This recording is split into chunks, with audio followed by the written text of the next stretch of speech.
Boston College has two positions filled with recruits that I believe will revolutionize Bill O'Brien's offense.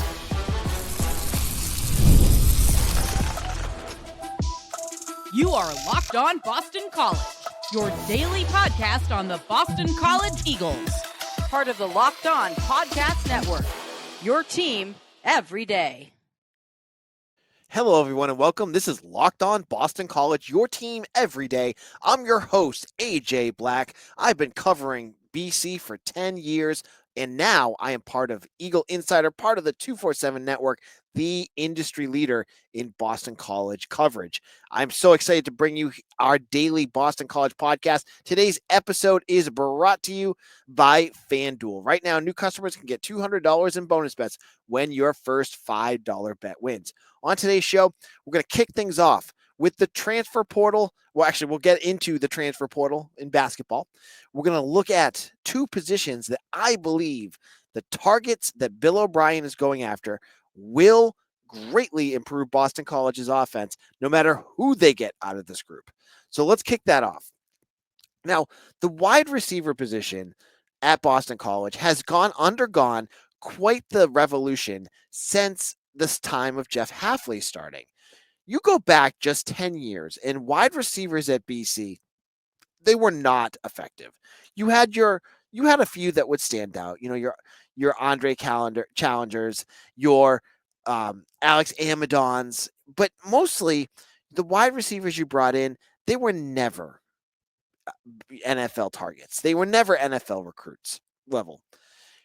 Jeff Hafley, and credit to Steve Adazio, he brought in Zay Flowers. Zay Flowers changed the game for BC at wide receiver. And since then, the level and talent that you're bringing in has been good, has been really good. You have your Lewis Bonds, your Jaden Skeets, you know, you're continuing to build with guys coming in that are very talented as well. I look at Darryl Wyatt, their wide receivers coach, and I see a guy that can recruit.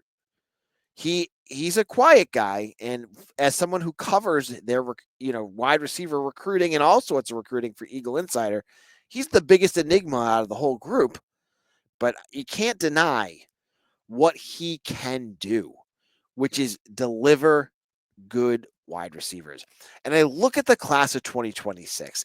I look at the 3 to 4 names that we know about right now that are coming to campus for official visits in May and June, and I can't help but get excited about the future of BC's recruiting. So the first name that has been bantered about a bunch is Nyqir Helton out of Township in New Jersey. Now, Winslow Township, excuse me. Teammates of Marcus Upton, who's on BC. Nyqir Helton has official visits set up to Syracuse, Pitt, and BC. You know, those Big East schools, he's looking at them. I believe Rutgers is up there too. Again, 6'1" wide receiver. I like BC's chances here. I like where they're standing. You know, he is uber talented. This is a kid from New Jersey who, you know, he's a volume catcher. He has, you know, he's got decent size. I think he's 6'1", 6'2". You like where you're standing with a guy like this. And he, you know, he's rated an 86. So he's not super high. He's 6 feet tall, excuse me. But this is a kid, I think, that would definitely pop for BC. And a guy that in 3 or 4 years we're talking about as, you know, catching passes from Dylan Lonergan or Corinne Berry or Femi Babalola. That's what this guy could do. This guy's going to be a ACC level wide receiver. I can tell you that. And that is going more local. That's going New Jersey.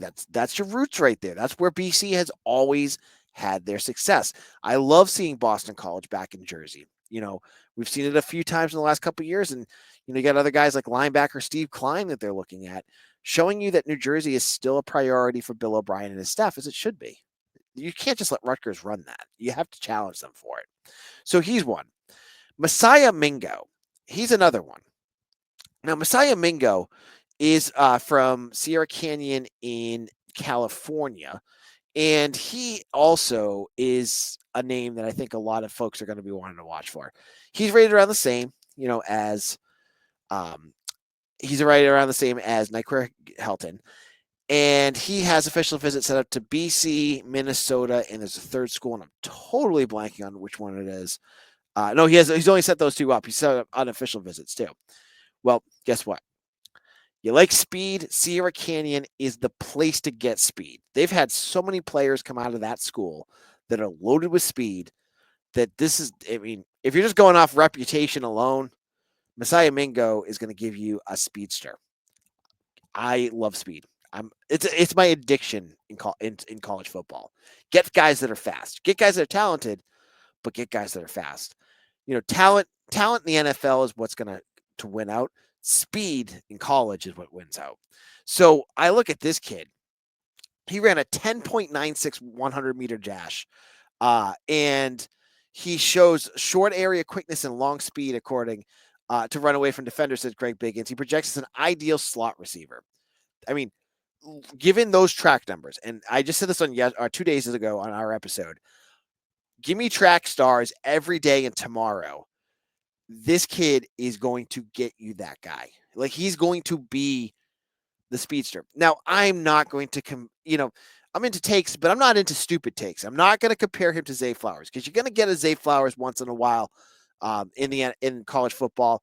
At BC, you're probably not going to get them very often. But hey, if he's fast and you can use that in the slot, again, Bill O'Brien's building a monster for this offense. This is the perfect slot receiver. Love their chances here. And, you look at his official visit list, it's BC and Minnesota. Bill O'Brien can beat PJ Fleck. I feel confident that he can win this battle. So we'll have to wait and see, though. Things can happen. Recruits can change their mind. He may not even make it to BC. That's the thing with official visits. He's going to Minnesota first, then BC. I hate that. I wish BC got all their official visits in May 30th and then tried to win all those out. But that's just not the way it works. The third name for BC is wide receiver. Actually, there's four. The third name is wide receiver Santana Carlos. Actually, this number 4 is even better. My second favorite name of any target BC is going after. This kid is from Florida, where Darryl Wyatt has really continued to put the pressure to get guys in. He's rated an 84 as well, so he's not a high recruit, but he has an official visit season that is packed. He's got Purdue, then it's BC, and then it's Toledo for some reason. Then there's UCLA and then Pitt. But what I'm talking about here with Santana Carlos Santana is Black Magic Woman. This is a wide receiver in the class of 26 who's probably, other than people telling him, never heard of Carlos Santana. The reason I'm bringing him up, and this is a little nugget for you guys, he's coming to BC this weekend. He's taking an unofficial visit first. So sometimes those unofficial visits can turn into commitments. I'm not saying that's what's going to happen here. I'm just saying that's a good sign. I look at a visit like Toledo and go, that's probably not going to happen. No offense to the MAC, but that's just the way it works. Just like if someone had BC and Alabama as an official visit, I would say Boston College is not going to happen. But Florida wide receiver, again, I go back to some of my my things that I prefer. And you got Zay Flowers from Florida as well. He had about the same rating, maybe. I don't know. But I like all these kids. I really do. And then the name, the recruits, the game changer of this group is Legend Bay. Legend Bay is out of Texas, which is Darryl Wyatt's hotbed. I mean, that's where he kills it. And he is an insane track athlete down there. I think it was the high jump he just broke state records on. Like, he has crazy speed. Like, this is the fastest guy I think Boston College may have ever recruited. He's listed as a quarterback. So if you go and look up Legend Bay, he's a quarterback, but he's 5'10". He's not going to be a QB at BC if they get him. And I don't even think if he wanted to be a QB, BC would keep him because he's just not going to fit what you're doing. Now, this is going to be the hardest pull, obviously. He's a 3-star, almost a 4-star. He will be a 4-star. He's got 5 official visits set up. SMU, oil money. Oklahoma State, oil money. Duke, pretty good school. And Notre Dame, elite school. You had those issues. That being said, he's coming to BC on the 7th. Could Boston College win this? I've said there's a bunch of recruits that I think are the guys that you have to get. I'm not going to say you have to get him, but my gosh, I would love to see him in this offense because this guy is electric. Like I don't want to. Again, I said I don't want to compare guys to Zay Flowers. This guy has statistics that are similar to Zay Flowers. This guy has the electricity that could change your offense. Get Legend Bay. That's the name you want to watch for. In our second segment, let's look at the running backs. I'll tell you who's coming for official visits for running backs, and I'm as excited about this group, maybe even more than I am the wide receivers. I'll explain why in just a moment.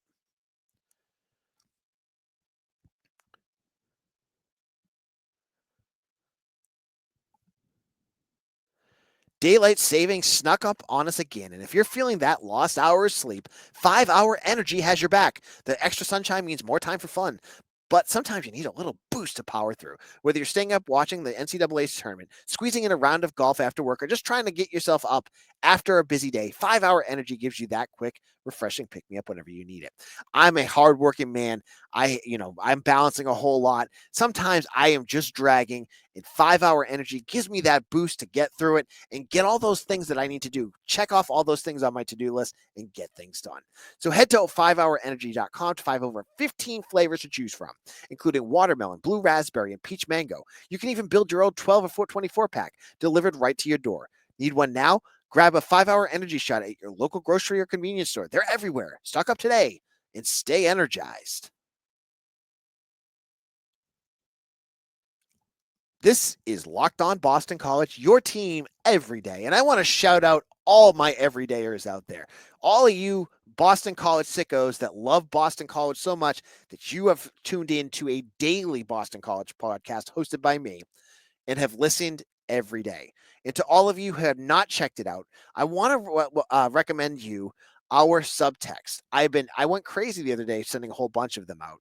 You can test it out. It's a text-based service where you get access to me and I send out texts. I'm going to probably send one out tonight too.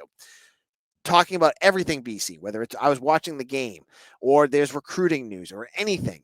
You can try it out with promo code Bill O'Brien Monster. You'll get yourself 2 weeks for free. I hope you check it out. It's a lot of fun. Now, let's talk that running back room. BC's running back room right now is absolutely stacked. I love the depth that they have between Turbo Richard and Jordan McDonald to the freshmen, Bo McCormick and Mekhi Dodd. I think there's a lot of talent in that room. But that does not mean that they can rest with the guys that they have. You got to continue to build depth. And I think Bill O'Brien is in process of building some really good running backs coming in the class of 2026. I'm looking at this group. I'm looking at who they have coming in, and it makes me giddy. The two main targets are probably some of the most national recruits that BC is going after. The first one is Jamal Rock. Jamal Rule. I don't know why I called him Jamal Rock. Jamal Rule, who's rated an 86, but he's got official visits set up to Wisconsin and Nebraska. He has 12 offers. He comes from Charlotte Christian, and he's built like a truck. He's 6'0", 205 pounds. This kid is legit. Good size running back. Love what he can do. And, as BC gets away, I go back to what Frank Cignetti did. Frank Cignetti sent BC's running back room back a decade. That group of, and I'm not knocking Alex Broom because I think he's going to figure things out, but it was Cam Barfield and Xavier Coleman. Like, they were going for guys that were not built to be ACC running backs. Alex Broom has found a niche role on this roster, but he's not an everyday back. You're now getting more and more as Savon Huggins does his thing. They're getting more and more of the more physical backs, and that's what Jamal Rule is. And the Ja Rule jokes are going to come in flying if we get him to commit to BC. I don't believe he's been on campus yet, but he obviously has a good relationship with the staff because he's coming for an official visit. Um, I'm surprised he has not received more. Uh, he hasn't received more attention. He's also got a bunch of unofficial visits still going on. So I would be surprised if he doesn't get more official visits on the docket. There's some more bigger programs that he's looking at. So BC got on it early. I think that's a good sign.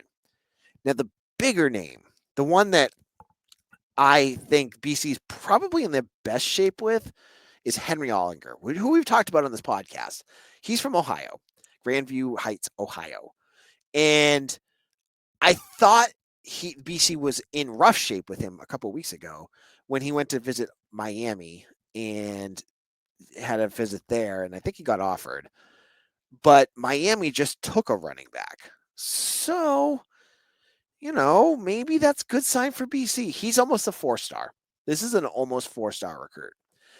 He ran for like 1,600 yards last year. He did a whole bunch, and he's right on the cusp of breaking out. Like I can see if he had a big senior season, he's a bigger running back. Really, big video game type numbers. If he had a big season, I could see some bigger programs. I wonder if maybe Ohio State would even look at him. Like he's that good. But BC's got him coming too. So, you have Rule, you have Ollinger, and then you have your speedster again. It's not BC without going after a guy that can, redefine what's fast on your offense. And that is Cedric Addison, who is very much under the radar. I think BC's his only official visit. He's built just like Jamal Rule. He's 6'0", 198, but he is also a track star, like another speedy running back. So I look at this group. You've got your tie level talent like Ollinger. You have your solid talent like Jamal Rule. And then you get your speedster. Who will BC get? I would love Ollinger. I like that. That to me would be my preference. But I can't lose with any of them. They're such a good group, and you add that in with the guys that you already have, and you're starting to build that depth. That's the key with when we're talking about these official visits, these recruits. BC is a developmental program. They're getting guys to stay here for 4 to 5 years, hopefully. And you want guys that you can come in and contribute. The way that their running back room is setting up, the need for them to contribute immediately isn't there, but if they earn it, they can. Look at what Jordan McDonald did last year. Look what Turbo Richard did last year. You went in last year with the hope of Kai Robichaux as your everyday back, and then all of a sudden you had other guys pushing and pushing. That's the genius in the greatness of Bill O'Brien's depth so far, is that you have multiple guys that are performing and pushing themselves to get there. So yeah, you don't need these guys to perform that way, but if they come in and they show that, get their butts onto the field immediately, because that's a cool thing to have, and that's something that you can build upon. Now, in our final segment, we're going to switch it over to basketball. As the transfer portal continues, the news has been slow, but I have 2 names for you that you're going to want to watch. We'll get into that in just a moment. The NCAA tournament is here, and FanDuel is giving you the chance to get in on the action like never before. Right now, new customers, you can get $200 in bonus bets when your first $5 bets. That's 200 extra bucks to use on everything from buzzer beaters to Cinderella stories and even who's cutting down the net. I'm feeling Duke in the next game. I love the way that Cooper Flagg has been playing. They seem like the team of destiny, but hey, if you looked at my bracket, you may not want to listen to my advice. Maybe you want to head over to FanDuel yourself. So visit FanDuel.com. It's fast and easy. The app is simple and easy to use, and when I win, I get paid instantly, no waiting around. So visit FanDuel.com and get in on the college hoops action all tournament long.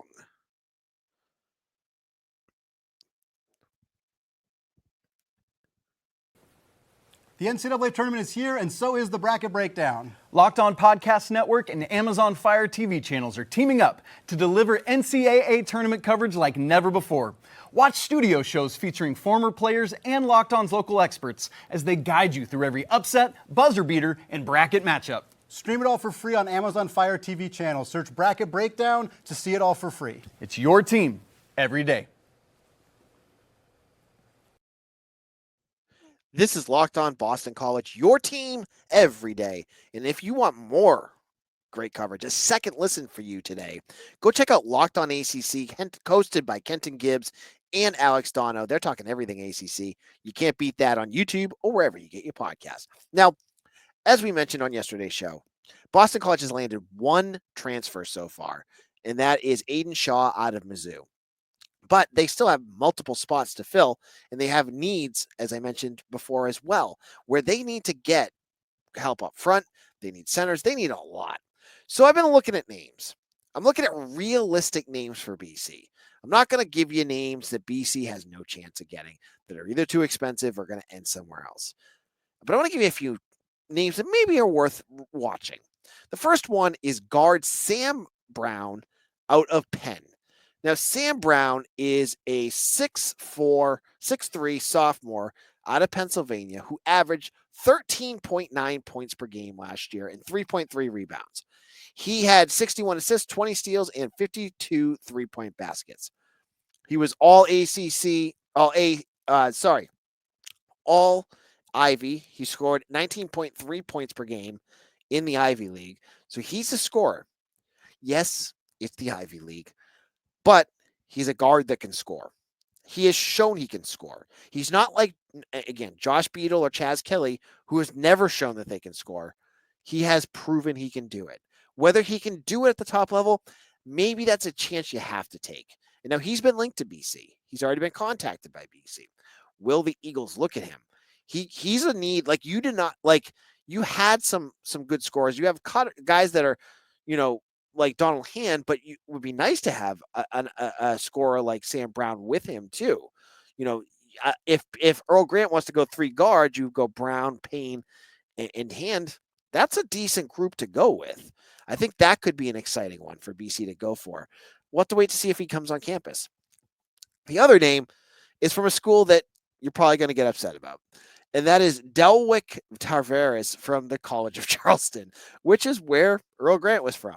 But he's not an Earl Grant guy. He is from that school, but he's originally from Pennsauken, New Jersey, which I think BC has a few players from. He averages 13 points per game. He shot 41%, so he's not the greatest shooter, and he shot 38% from three-point range. So there's your three-point shooter. If you need someone who can shoot from three-point range, this is the kind of player that you go for. More of a three-point threat than Sam Brown. He had he was averaging 4 rebounds and 4 assists per game. He had 11 points in his last outing. He did not score against Monmouth in their win in the CAA. That being said, these are the kind of guys you're going to have to look at. Like, they're scorers. That's a positive, right? So, those are two names that have been linked to BC. I think Earl Grant will do his due diligence. Whether you think that his due diligence is good enough is something for another conversation. So I look at this and I think maybe these are the type of guys we could be talking about. There's other bigs out there too. I'm sure we'll hear more about it as the weekend progresses. But I like the fact that we're looking at guards that can score. I think that's something that BC needs. You got Fred Payne who can score. Hopefully he has a bigger role next year instead of coming off the bench. You have Donald Hand who is your scorer. This will be a big year for him. They're both coming back. And we also found out that Payne officially is coming back as he did their final, I would imagine, I don't think they're going to be doing this for Luka Taves, their final, NIL announcement. They did 3 days in a row. Jaden Hastings, Fred Payne, and Donald Hand up on their social channels. And they did, Payne was the last one. So I'm interested to see where they go. I do like the trio. I just think they need a lot of help around them, and I'm not sure if BC can do that. So we'll have to wait and see. Baseball, they lost 2 in a row the midweek. Gross week for BC baseball. I'm not going to get into it, but they lost in 10 innings to Rhode Island. They got um, shut out against Northeastern. It's not been a pretty week for BC baseball. And Ryan Leonard and Gabe Perreault are gone. So that's the other pieces of news. Thank you all for listening. My name is AJ Black of Eagle Insider. You can follow me on Twitter at AJBlack247. Check out all my written work over at Eagle Insider. We've got so much stuff. If you've not checked it out yet, it's 50% off for a subscription. I keep telling you, it's like the price of a cup of coffee. I know, money's tight sometimes, but like I think you'll enjoy it. If you like my work, we have Mitch Wolf over there. If you know who he is, we have people at practice. We have all sorts of stuff. For BC fans, it's the place to go. So check that out and hit the like and subscribe button on this podcast as well. Thank you all for listening, and I'll see you again tomorrow for another episode of Locked On Boston College, your team every